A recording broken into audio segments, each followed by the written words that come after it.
కొత్తపల్లి కొత్త రుచులకు స్వాగతం. కేస్ గరం మసాలా పొడి. రకరకాల బిర్యానీలు, కూరలలో సుగంధ ద్రవ్యాలను వాడితే వాటికి ఎంత రుచి పరిమళం వస్తుందో మనందరికీ తెలుసు. కానీ ఈ సుగంధ ద్రవ్యాలను సమతూకంలో వాడినప్పుడే వంటలకు మంచి రుచిని తేగలం. మనం అన్నిత్యం వాడుకునే ఈ కేస్ గరం మసాలా పొడిని కేవలం 4 మసాలా దినుసులు మాత్రమే తీసుకొని వాటిని చక్కటి నిష్పత్తిలో కలిపి రుచికరంగా ఎలా చేసుకోవచ్చో ఈ వీడియోలో చూద్దాం.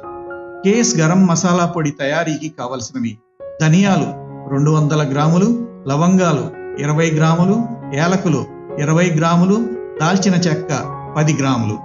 స్టవ్ మీద పాన్ ఉంచి పాన్ వేడెక్కిన తరువాత మొదటగా పాన్లోకి ధనియాలను తీసుకొని సన్నటి సెగ మీద ఓ నిమిషం పాటు దోరగా వేయించాలి.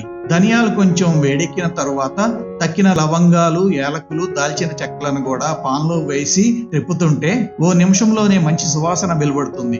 అప్పుడు వెంటనే స్టవ్ ని కట్టివేయాలి. ఎట్టి పరిస్థితుల్లోనూ ఇవి మాడకూడదు. ఇవన్నీ చల్లారిన తరువాత అన్నింటినీ మిక్సీలో వేసి మెత్తగా గ్రైండ్ చేసుకోవాలి.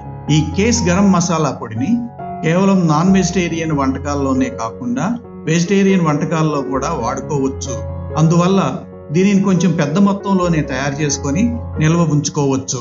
ఈ గ్రైండ్ చేసుకున్న గరం మసాలా పొడిని దాని వేడి చల్లారిన తర్వాత తడి తగలకుండా నిల్వ ఉంచుకుంటే ఇది సువాసనని కోల్పోకుండా 6 నెలల పాటు నిల్వ ఉంటుంది. దీనిని ఫ్రిడ్జ్ లో నిల్వ ఉంచనక్కర్లేదు. మా ఈ వీడియో కనుక మీకు నచ్చినట్లయితే మరిన్ని రుచికరమైన వంటకాల కోసం మా ఛానల్కు సబ్స్క్రైబ్ చేయండి. సబ్స్క్రైబ్ బటన్ ప్రక్కనే ఉన్న బెల్ బటన్ని యాక్టివేట్ చేయండి.